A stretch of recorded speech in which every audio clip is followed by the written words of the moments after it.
নমস্কাৰ আপুনি চাই আছে দুপৰৰ শিৰোনাম মই জয়ন্ত মাধৱ গোস্বামী অসম জাতীয় পৰিষদৰ সংবাদমেল আজি সংবাদমেল সম্বোধন কৰে অসম জাতীয় পৰিষদৰ সভাপতি লুৰিণজ্যোতি গগৈ আৰু সংবাদমেলত পৰৱৰ্তী পৰিকল্পনা সন্দৰ্ভত উল্লেখ কৰে লুৰিণজ্যোতি গগৈয়ে অসম জাতীয় পৰিষদে আজি এক সংবাদমেল সম্বোধন কৰে এই সংবাদমেল সম্বোধন কৰে অসম জাতীয় পৰিষদৰ সভাপতি লুৰিণজ্যোতি গগৈ আৰু এয়া হৈছে প্ৰথমখন সংবাদমেল সভাপতিৰ দায়িত্ব গ্ৰহণ কৰি লুৰিণজ্যোতি গগৈ আগবঢ়াইছো সংবাদমেলৰ পোনপটীয়া সম্প্ৰচাৰ অমৃত খাটনিয়া সম্পাদক মুখ্য কাৰ্যালয় ৰাফেল কুজুৰ জাতীয় চাহ শক্তি বাণী দাস জাতীয় অনুসূচিত জাতি শক্তি জাতীয় মহিলা শক্তি দায়িত্ব উপদেষ্টাৰ দায়িত্ব থাকিব বন্তি হাজৰিকাৰ পুতলি কায়স্থ মূল আহ্বায়কৰ দায়িত্বত থাকিব লাকিমণি বৰুৱাৰ মৈত্ৰী প্ৰিয়দৰ্শনী আমি প্ৰতিখন জিলাৰ যিসকল তত্ত্বাৱধায়ক পৰ্যবেক্ষকৰ দায়িত্ব দিছোঁ বাস্কা জিলাৰ গোবিন্দ গায়ন বৰপেটাৰ অমল ডেকা বিশ্বনাথ চাৰিআলিৰ হৰেণ চুতীয়া বঙাইগাঁৱৰ ৰবীন্দ্ৰ দত্ত কাছাৰ মিল্টন ভূঞা চৰাইদেউ ৰঞ্জন কোঁৱৰ চিৰাং উপেন ৰাজ নাথ দৰং জান বৰা ধেমাজি পদ্মেশ্বৰ দলে ধুবুৰী ইমৰাদ হুছেইন ডিব্ৰুগড় চিত্ৰৰঞ্জন বসুমতাৰী ডিমা হাছাও প্ৰদীপ কুমাৰ মহন্ত গোৱালপাৰা অচ্যুত শইকীয়া গোলাঘাট ৰাফেল কুজুৰ হাইলাকান্দি ফখৰুল ইছলাম মজুমদাৰ খোজাই ৰাজু ফুকন যোৰহাট বাণী দাস কামৰূপ মহানগৰ ৰাজীৱ কুমাৰ ভট্টাচাৰ্য কামৰূপ প্ৰিন্স ফাইজুল হক কাৰ্বি আংলং ৰাণা বৰদলৈ কৰিমগঞ্জ প্ৰদীপ ৰঞ্জন কোঁৱৰ কোকৰাঝাৰ ৰূপজ্যোতি ৰাজবংশী লখিমপুৰ চন্দন সন্দিকৈ মাজুলী বীৰেন বৰুৱা মৰিগাঁও উদ্দীপ্ত ৰাজা নগাঁও শামছেৰ সিং নলবাৰী দেৱজিৎ অধিকাৰী শিৱসাগৰ ৰাণা চাংমাই শোণিতপুৰ দুলদুল বৰকটকী চাউথ শালমৰা আবিদুৰ ৰহমান তিনিচুকীয়া বিশ্বজিৎ টিপমীয়া ওদালগুৰি অঞ্জন উপাধ্যায় ৱেষ্ট কাৰ্বি আংলং পৱন শইকীয়া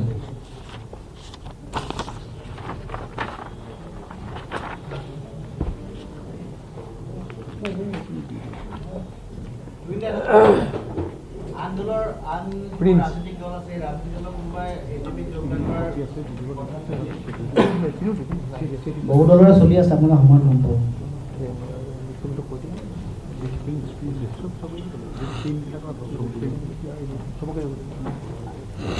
আৰু দি আছো এখন দি আছো আহাৰ গ্ৰহণ কৰিব লাগিব সকলোকে আমি আহাৰ গ্ৰহণ কৰিবৰ কাৰণে দুপৰীয়া আহাৰ গ্ৰহণ কৰিবৰ কাৰণে আলোচনা কৰিছোঁ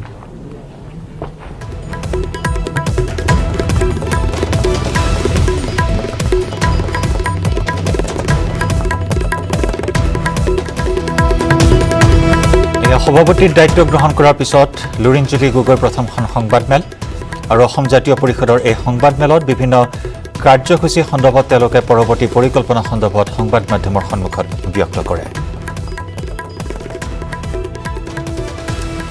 আমি আপোনাক জনাই আহিছোঁ আজিৰে পৰা অসম বিধানসভাৰ শীতকালীন অধিৱেশন আৰম্ভ হৈছে আৰু আজিৰ অধিৱেশনৰ পহিলা দিন আৰু পহিলা দিনটোতে শীতকালীন অধিৱেশনত উত্তাল হৈ উঠে সদন মন্ত্ৰী চন্দ্ৰমোহন পাটোৱাৰীৰ উত্তৰত অসন্তুষ্ট হৈ সদনৰ মজিয়া উত্তাল কৰিলে বিৰোধীয়ে আমি এই মুহূৰ্তত আমি আগবঢ়াইছোঁ সদনৰ পৰা পোনপটীয়া সম্প্ৰচাৰ অসম বিধানসভাৰ আজিৰ শীতকালীন অধিৱেশনৰ পোনপটীয়া সম্প্ৰচাৰ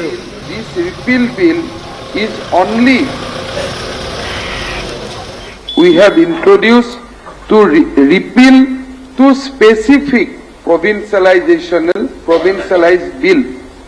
Tatu ami koisu je ei bill dukhon jodiu ami repeal korisu. Ei bill dukhonor underot ji khomo madrasa itimodhye pradeshikoron kora hoisile tar shiক্ষক ba tar kormochari khokolor sakori jate kuno okhubida nohoy সেইভাবে আমি এটা close রাখিছো যে not withstanding such repeal of the act as mentioned in the subsection 1 above anything done or any action taken under the act so repeal before the date of commencement of this repeal act shall be deemed to have been validly done or taken under the repeal act অর্থাৎ কোনো শিক্ষক আৰু কৰ্মচাৰীৰ চাকৰি বা তেওঁলোকৰ ভাত মৰা ধৰণৰ শব্দ এই বিলখনৰ জৰিয়তে কৰা হোৱা নাই, বৰঞ্চ এই শিক্ষক কৰ্মচাৰীসকলে তেওঁলোকৰ অৱসৰৰ দিনলৈকে চৰকাৰী কৰ্মচাৰী মৰ্যাদা তেওঁলোকে পাব আৰু অৱসৰৰ পিছতো তেওঁলোকে পেঞ্চন পাই থাকিব। গতিকে যিকেইটা ধাৰণা ইয়াত কোৱা হৈছে যে পেটৰ ভাত মাৰা কৰা হৈছে, সেই ধৰণৰ উদ্দেশ্য এই বিলখনৰ জৰিয়তে বা এই বিলখনত নাই। সমস্যাটো হ'ল যে মাদ্ৰাছা মিনছ হোৱাট, থিঅলজিকেল ছাবজেক্ট থাকিলেই মাদ্ৰাছা বুলি কোৱা হয়। যি ধৰণে ইয়াত সুন্দৰভাৱে কোৱা হৈছে যে মাদ্ৰাছাই অকল আৰবিক শিকায়, তেনেকুৱা ধৰণৰ কথা হ'লে এই বিলখন অনাৰ কোনো প্ৰয়োজনীয়তা নাছিল। হাই মাদ্ৰাছা যিবিলাক স্কুল, সেই স্কুলবিলাকত দুটা শিক্ষা দিয়া হয়। এটা হয় কোৰাণৰ প্ৰাৰম্ভিক শিক্ষা আৰু এটা হ'ল আৰবিক শিক্ষা। আমাৰ কেবিনেটে হাই মাদ্ৰাছা স্কুলবিলাক বিলুপ্তি কৰিছে। বিলুপ্তি কৰি তেওঁলোকক সাধাৰণ স্কুললৈকে ৰূপান্তৰ কৰিছে, কিন্তু আৰবিক শিক্ষাটো আমি চলাই থাকিব দিছো। ডেট মিনছ আমি অকল কোৰাণ এডুকেশ্যনটোহে বন্ধ কৰিছো। কিয় বন্ধ কৰিছো মই ক'ব যাম যে থিঅলজিকেল ছাবজেক্ট যিটো স্কুলত পঢ়োৱা হৈছিলে, যে জাকাত কেনেকে দিব পাৰি, নামাজ কেনেকে পঢ়িব লাগে, যি এক ডিটেইল কোৰ্চ আছিল যাৰ ওপৰত মেট্ৰিকত ল'ৰাই নম্বৰ পাইছিলে, that subject has been closed. যেতিয়া আমি সেই সাবজেক্টটো ক্লোজ কৰিলো, থিওলজিক্যাল যদি সাবজেক্ট না থাকে, that cannot be madrasa. Madrasa is by definition learning of theological subject. মই ৰিপ্লাইৰ সময়ত আপোনালোকক কম। গতিকে আৰবিক শিক্ষা যি 10 লৈকে প্ৰচলিত আছিল বা আমাৰ হাই স্কুল হায়াৰ সেকেন্ডাৰী স্কুলতো যি আৰবিক শিক্ষা আছে, যাৰ আমি শিক্ষকো মোৰ দিনতে নিযুক্তি দিছো বা দি আছো, তাক কোনো বদলোৱা হোৱা নাই। আৰু এই মাদ্ৰাছা স্কুলবিলাকো যেতিয়া আমি কনভাৰ্ট কৰিম to the general educational institute after passing of this act, Arabic as a subject that will remain. তাত কোনো কথা হোৱা নাই। গতিকে 3 কোটি মানুহৰ কিবা জীৱন, আৰবত গৈ শিক্ষা, এই ধৰণৰ কথাবিলাক এই বিলখনৰ লগত কোনো সম্পৰ্ক নাই। বৰঞ্চ মই বিশ্বাস কৰো যে বৰ্তমানৰ আৰবিক এডুকেশ্যনটোৰ পৰিৱৰ্তে যিটো স্পোকেন আৰবিক, আমাৰ ইয়াৰ পৰা ড্ৰাইভাৰ, আমাৰ ইয়াৰ পৰা যেতিয়া মিস্ত্ৰী, আমাৰ ইয়াৰ পৰা যেতিয়া বিভিন্ন, অকল যে আৰবত মুছলমান মানুহ যায়তো নহয়, মই চেহমান আলী ডাঙৰীয়াৰ লগত ঐক্যমত, হিন্দু মানুহো আৰবত গৈ কাম কৰে। মোৰে সমষ্টিৰ বহুত মানুহ আৰবত আছে। আৰবৰ মানুহো এটা সময়ত ভাৰতলৈ আহিব আৰু আহিব লাগিবই, ভাৰত যি ধৰণে বিশ্বগুৰু হ'ব আগবাঢ়িছে। প্ৰশ্নটো হ'ল এইটো যে ভাষা শিক্ষাত কোনো অসুবিধা নাই, কিন্তু বৰ্তমান যিটো আৰবিক ছাবজেক্ট, আৰবিক শিক্ষাৰ নামত তাত কোৰাণ শ্বৰীফ শিকোৱা হয়। আমি কৈছো স্পোকেন আৰবিক শিকোৱা, কেনেকে আৰবত গৈ এয়াৰপৰ্টত নামি কথা ক'ব লাগে সেইটো শিকোৱা।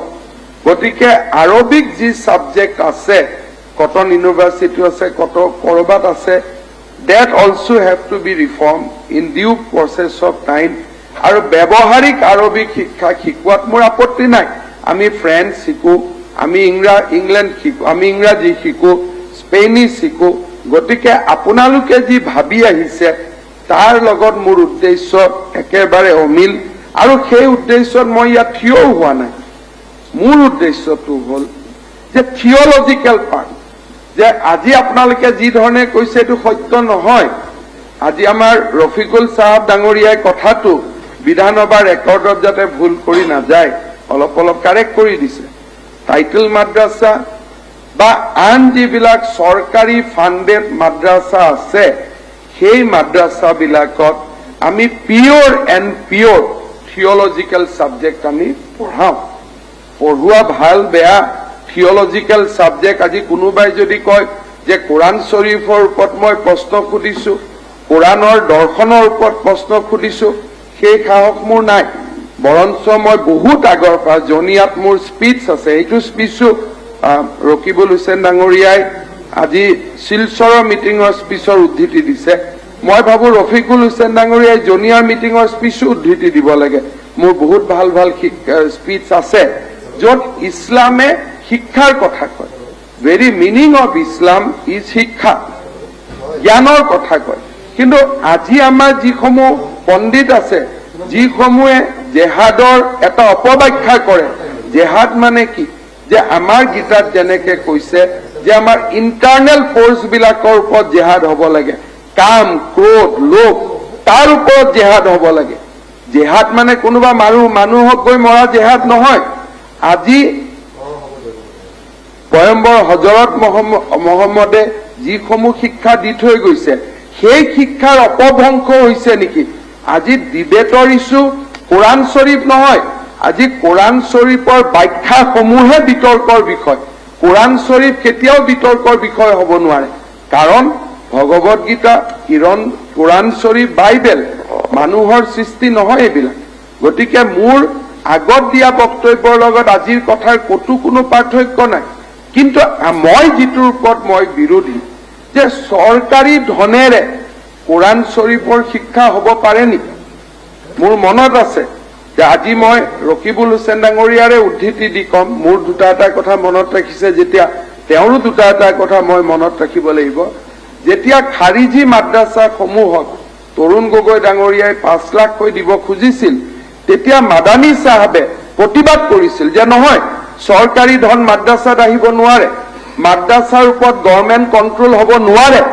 আৰু এই কথা যেতিয়া মাদানী চাহাবে কৈছিল, তৰুণ গগৈ ৰুমত ৰকিবুল হুছেইন ডাঙৰীয়াৰ লগত মই বহি আছিল। মাদানী চাহাবে আজিও যদি সোধে যে গভৰ্ণমেণ্টৰ পইচা মাদ্ৰাছাত খৰচ হ'ব লাগে নেকি, মই ভাবো যে অন প্ৰিন্সিপল কোনো ইছলামিক পণ্ডিত এইটোক এগ্ৰী নকৰে। আনকি মই ইমানো জানো যে আগতে যেতিয়া মই সমষ্টিত গৈছিলো, এতিয়া পৰিৱৰ্তন হ'ল, মছজিদত খোৱা পানী ৱাল বনোৱা পইচাও নলৈছিল, MLA ফাণ্ড আছিল। আজি এই ৰং প্ৰেক্টিচটো আমি শেষ কৰিছো, যাতে অসমত আৰু কোনো বিতৰ্ক নহয়। নহলে কোনোবাই ক'ব আমাৰখনো পঢ়াওক, আমাৰখনো পঢ়াওক, আমাৰখনো পঠাওক। আজি আমাৰ বিধানসভাৰ কোনো সদস্যই হয়তো বহুতে নাজানে যে মেট্ৰিকত 100 নম্বৰ কোৰাণ শ্বৰীফৰ ওপৰতে ল'ৰা ছোৱালী আজি পাই আছিল, যিটো কোনো কালে হ'ব নালাগিছিল, কোনো কালে হ'ব নালাগিছিল এনেকুৱা কথা। তাৰ এডুকেশ্যন চিষ্টেম সুকীয়া। ব্যক্তিগত মাদ্ৰাছাবিলাকত আমি যোৱা নাই, খাৰিজি মাদ্ৰাছাত আমি যোৱা নাই।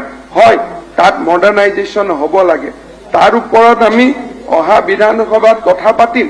ব্যক্তিগত মাদ্ৰাছাৰ ৰেজিষ্ট্ৰেশ্যন হ'ব লাগে, ব্যক্তিগত মাদ্ৰাছাৰ ৰাইট টু এডুকেশ্যন। আজি যেনেকে আমাৰ নেশ্যনেল যিটো স্কুল আমাৰ NTPCR ৰিপৰ্ট দিছে যে ইয়াৰ কিছুমান শিক্ষানুষ্ঠানত, যিবিলাক ধৰ্মীয় শিক্ষানুষ্ঠান, তাত ৰাইট টু এডুকেশ্যন অৰ্থাৎ ল'ৰা ছোৱালীৰ ন্যূনতম অধিকাৰ দিয়া হোৱা নাই। গতিকে তাৰ আমি ষ্টেণ্ডাৰ্ড ছেট কৰিব লাগে যে এখন মাদ্ৰাছা খুলিবৰ বাবে কি কি চৰ্ত পূৰণ কৰিব লাগিব। বাট we are not allowed to stop any madrasa education or for that matter any education run by the minorities under the mandate of the Constitution of India. I am aware about that.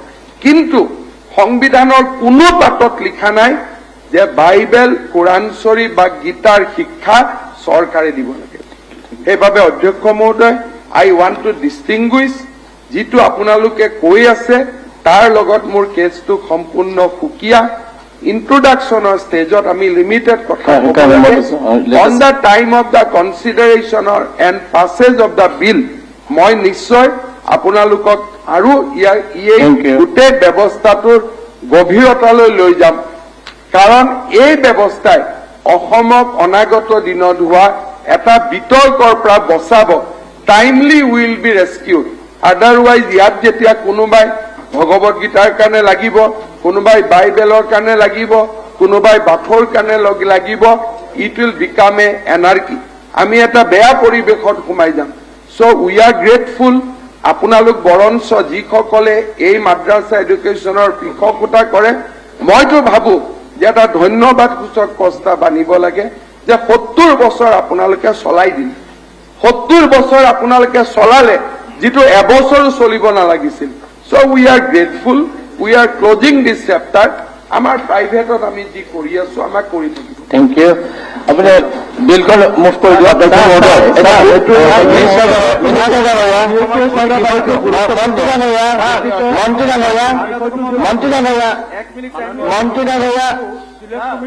Education Minister Dangaya,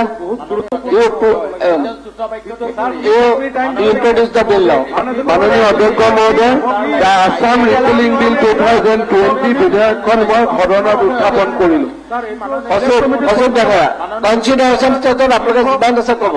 এতিয়া introduce আপোনালোকক শুনিলো, তেওঁকো শুনিলো। Bill is introduce, গতিকে select bill is introduce. এইটো আমাৰ দাবী। Bus.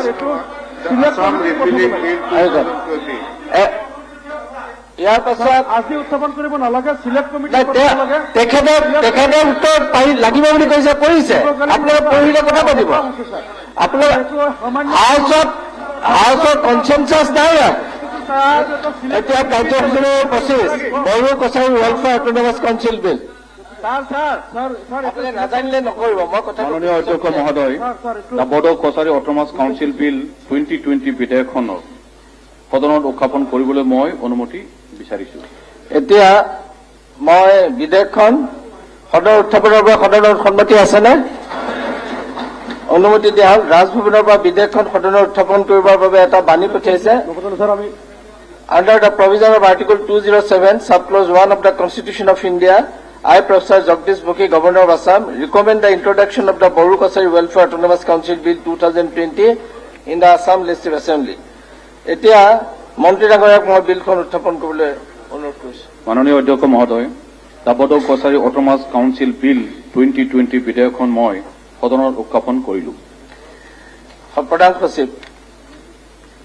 প্ৰধান সচিবে পাঠ কৰিব। বিলখনৰ শিৰোনামা Bodo Kachari welfare autonomous council bill 2020। এতিয়া শ্ৰী ৰমেন্দ্ৰ নাৰায়ণ কলিতা কমিটিৰ পাব্লিক একাউণ্টছ কমিটিৰ ৰিপৰ্ট দিব।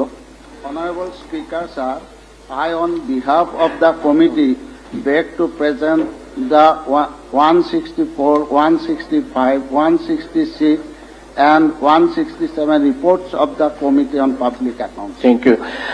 মই মৃত্যু প্ৰসংগলৈ যোৱাৰ আগতে বিধেয়কৰ আমি ৱাৰ্কআউট কৰিলো। ঠিক আছে, মই এইটো আমাৰ প্ৰচিডিঅৰ মতে মই যাম। ছাৰ, আমি ৰিকুৱেষ্ট কৰিছিলো চিলেক্ট কমিটি দিয়াৰ কাৰণে। তেখেতসকলে চিলেক্ট কমিটিৰ কথা সবে এগ্ৰি কৰিব। মাননীয় মন্ত্ৰী মহোদয় যিখিনি কথা কৈছে নাই কৰা, আমি বাইবেল পঢ়িছো। This is the procedure of parliament, this is the procedure of assembly. আৰু কথা নাই। মৃত্যু প্ৰসংগ চতুৰ্দশ, আপোনালোকে প্ৰচিডিঅৰটো মানিব লাগিব। যি হয়, you are in opposition, they in ruling, you have certain limitations. এই প্ৰস্তাৱটো আপোনালোকে ক'ব পাৰে, ৰুলিঙে একচেপ্ট কৰিব লাগিব, then you can go'. Otherwise you cannot. Parliament affairs মিনিষ্টাৰটো ইয়েছ ক'ব লাগিব। আপোনালোকে এইবিলাক কথা পঢ়িলে আকৌ ডিছকাছ কৰিব, আজি নহয়। নাই, আপোনালোকে কিয় নিয়মবিলাক নামানে? This is democracy, democracy runs this way. অধ্যক্ষ মহোদয়, ডেমক্ৰেচি আপোনালোকে জোৰ জবস্তি লৈ যাব নোৱাৰে নহয়। আপোনালোকক ক'বলৈ মই লিবাৰেলি দিছো, আৰু they have also' spoken, but they is no unity. অধ্যক্ষ মহোদয়, কথাটো মই ক'লো, আৰু কথা নক'ব। অধ্যক্ষ মহোদয়, আমাৰ মাননীয় সদস্যসকলে যিখিনি কথা উত্থাপন কৰিছে, গতিকে মন্ত্ৰী আচলতে যিমান লাগে তাতকে বেছিকে উত্তৰ দিছে। নাই, সেইটো ঠিক আছে। আহিব কনচিডাৰ ষ্টেজত তেওঁলোকে আৰু বেছি আৰু এতিয়া মই এটা কথা মই এটা কথা আচৰিত পালো যে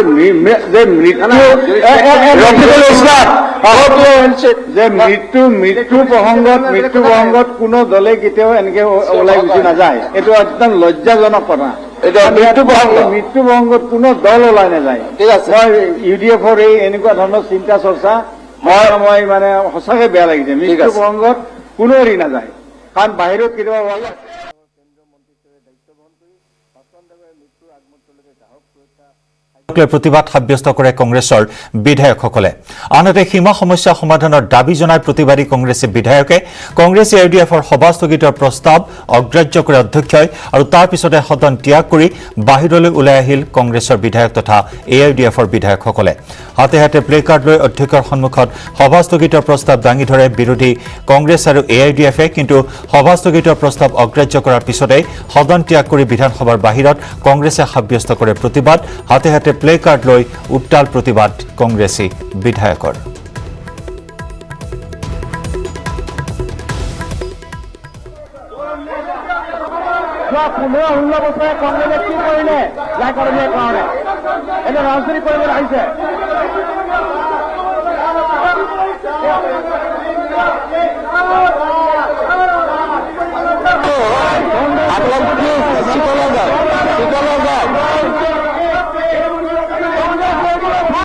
জাতি মাটি ভেটি ৰক্ষা কৰাৰ নামত এই চৰকাৰখন থকাৰ অৱস্থাত অসমৰ সীমান্ত অঞ্চলত প্ৰায় ৭০টামান চুবুৰীয়া ৰাজ্যৰ আগ্ৰাসনৰ ঘটনা হৈছে আৰু আজি বিধানসভাত মোৰ তথ্য আহিছে এই ডিচেম্বৰলৈকে জানুৱাৰীৰ পৰা ডিচেম্বৰৰ ভিতৰত কমেও 50 বাৰ চুবুৰীয়া ৰাজ্যই অসমৰ সীমা অতিক্ৰমণ কৰিছে অসমৰ ৰাজভূমি অসমৰ ফৰেষ্ট ভূমি বেদখল কৰিছে যোৱা সময়ছোৱাত কেন্দ্ৰীয় লোকসভাত তথ্য দিছিলে যে যোৱা বানতে 5 লাখৰ অধিক মানুহৰ গৃহহীন হৈছে প্ৰায় প্ৰতি বছৰে 4,000 হেক্টৰতকৈ অধিক মাটি ব্ৰহ্মপুত্ৰ অন্যান্য খহনীয়াই লৈ যায় যোৱাকালি এডজৰ্ণমেণ্ট মোচন দিছিলোঁ এডজৰ্ণমেণ্ট মোচন দিয়াৰ পিছতো আজি কিবা কাৰণবশত আমাৰ যি সভাস্থগিত প্ৰস্তাৱ যেহেতু এই কথাখিনি আমি আলোচনা কৰি অসমৰ ৰাইজক যে এওঁলোকে কেনেকৈ প্ৰবঞ্চনা কৰিছে যোৱা সময়ছোৱাত বিজেপি চৰকাৰে এই উদঙাই দিয়াটো আমাৰ দায়িত্ব আৰু কৰ্তব্য আমি আমাৰ কৰ্তব্য পালন কৰিব বিচাৰোঁতে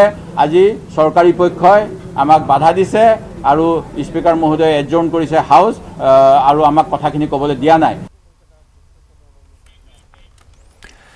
ৰাজ্যত অব্যাহত আছে চোৰাং কাঠৰ অবৈধ ব্যৱসায় বনাঞ্চল ধ্বংস কৰি একাংশ অসাধু ব্যৱসায়ীয়ে মূল্যৱান কাঠ চোৰাংভাৱে সৰবৰাহ কৰিছে ৰাষ্ট্ৰীয় পথেৰে 2020 বৰ্ষত কাজিৰঙা ৰাষ্ট্ৰীয় উদ্যান কৰ্তৃপক্ষই জব্দ কৰিছে 19খন অবৈধ কাঠ সৰবৰাহ কৰা বাহন বিশেষ খবৰৰ ভিত্তিত ৰাষ্ট্ৰীয় উদ্যানৰ বনকৰ্মীয়ে চলোৱা তালাচী 2020 চনত 19খন বাহন জব্দ কৰিবলৈ সক্ষম হয় উদ্যান কৰ্তৃপক্ষ তালাচীৰ সময়ত 2জন সৰবৰাহকাৰীক গ্ৰেপ্তাৰ কৰা হৈছে যদিও অধিকাংশই পলাই সাৰিবলৈ সক্ষম হয় গুৰুত্বপূৰ্ণ কথা এয়াই যে জব্দ কৰা কাঠসমূহৰ প্ৰধান উৎস কাৰ্বি আংলং জিলা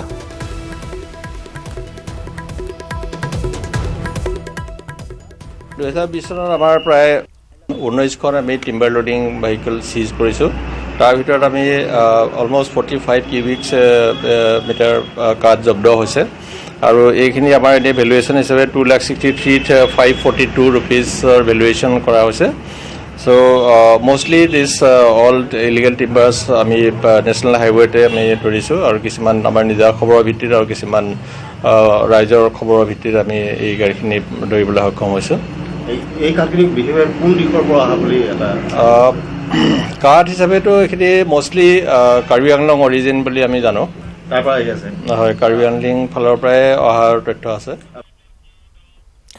গহপুৰৰ বিধানসভা সমষ্টিৰ অন্তৰ্গত কৃষ্ণপুৰ গাঁও পঞ্চায়তৰ ৰধলা দানি গাঁৱত ৰাইজে নিজাববীয়াকৈ মেৰামতি কৰিলে গাঁওখনৰ প্ৰধান পথটো পাহাৰীয়া নৈ বালিজানৰ বাঢ়নী পানীৰ ধাৰাবাহিক তাণ্ডৱ চলি থকা অঞ্চলটোৰ বাট পথ বিধ্বস্ত হয় প্ৰতিটো বাৰিষাতে গহপুৰৰ জনপ্ৰতিনিধিয়ে কোনো ধৰণৰ গুৰুত্ব প্ৰদান নকৰাত ক্ষোভিত হোৱা ৰাইজে নিজাববীয়া প্ৰচেষ্টাৰে পথ মেৰামতিৰ কামত নামি পৰিল উল্লেখযোগ্য যে ৰাজ্যৰ পথ নিৰ্মাণ কাৰ্যত কিছু পৰিমাণে আৰ্থিক সাহায্য আগবঢ়োৱাৰ লগতে শ্ৰমদানেৰে সহযোগিতা আগবঢ়ালে গহপুৰৰ যুৱ সমাজকৰ্মী গোপাল শইকীয়াই পথ মেৰামতিৰ কাৰ্যত বিশ্বনাথ জিলা অনুসূচিত জাতি ছাত্ৰ সন্থাৰ সাধাৰণ সম্পাদক বিপুল হীৰাসহ কেইবাগৰাকীও ছাত্ৰ কৰ্মীয়ে ৰাইজৰ লগত শ্ৰমদান কৰে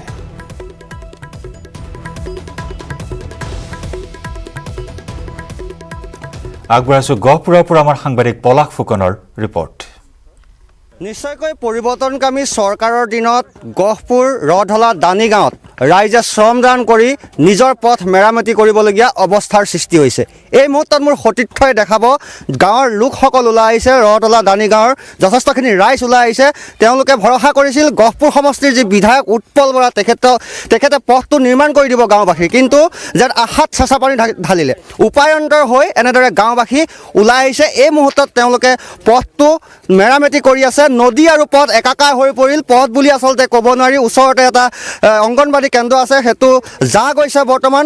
আছে স্থানীয় যথেষ্টখিনি যুৱক আছে, এনেদৰে কামত লাগি আছে। দেখাইছোঁ আমি নিউজ 18 অসম নৰ্থ ইষ্টৰ দৰ্শকসকলক দেখাইছোঁ। এনেদৰে ৰাইজে শ্ৰমদান কৰিবলগীয়া অৱস্থাৰ সৃষ্টি হৈছে গহপুৰ সমষ্টিত। আছে ভাইটি, কোৱাচোন, তোমালোকে দেখিছোঁ কামত লাগি আছে। আজি চৰকাৰৰ ফালৰ পৰা পথটো নিৰ্মাণৰ ক্ষেত্ৰত কোনো ব্যৱস্থা গ্ৰহণ নকৰিলে নেকি? আমি কেইবাবাৰো বিধায়ক ডাঙৰীয়াৰ ওচৰলৈ গৈছিলোঁ। তেওঁ কোনো ধৰণৰ আমাক সহায় জনোৱা নাই যে তেওঁ আহিম বুলি কয়, কিন্তু অহা নাই আজিলৈকে। 5 বছৰ যিহেতু তেওঁৰ কাৰ্যকাল যাবই হ'ল, গতিকে অহা নাই। তেওঁক অনুৰোধ কেইবাবাৰো জনাইছিলোঁ, কেইদিনমানৰ আগতো অনুৰোধ জনাইছিলোঁ, তেওঁ আহিম বুলি কয়, এতিয়া বৰ্তমানলৈকে অহা নাই। আৰু যিহেতু এই ৰাস্তাটো নিৰ্মাণ কৰাৰ ক্ষেত্ৰত আজি যিটো কাৰ্যসূচী লোৱা হৈছে, এই ক্ষেত্ৰত গোপাল শইকীয়া ডাঙৰীয়াও আমাক সহায় সহযোগিতা কৰিছে, গতিকে তেওঁকো ধন্যবাদ দিছোঁ।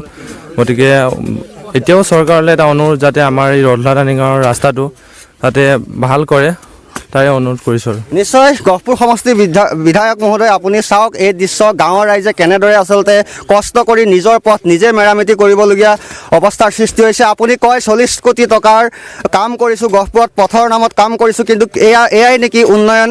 আছে আৰু স্থানীয় সচেতন ব্যক্তি। দাদা কওকচোন, যিহেতু আপোনালোকে আজি আহি পেলাই নিজে কামত লাগিবলগীয়া এক পৰিস্থিতিৰ সৃষ্টি হৈছে। যুৱকসকলে গাঁৱৰ ৰাইজক লৈ পেলাই এই ৰাস্তাটো বৰ্তমান যাতায়াতৰ সুচলৰ ব্যৱস্থা কৰিবৰ বাবে মই ৰাইজক আহ্বান জনাইছিলোঁ, যাতে ৰাজহুৱা শ্ৰমদান এটা দিওঁ। গতিকে ৰাইজক অকণমান কৰ্ম যিহেতু ধৰ্ম, অলপ শ্ৰমদান দিবলৈ চেষ্টা কৰিলোঁ। ধন্যবাদ। নিশ্চয় আচলতে এনেদৰে অতি দুৰ্বিষহভাৱে এই ৰতলা দানি গাঁৱৰ লোকসকলে দৈনিক যাতায়াত অব্যাহত ৰাখিবলগীয়া হয়।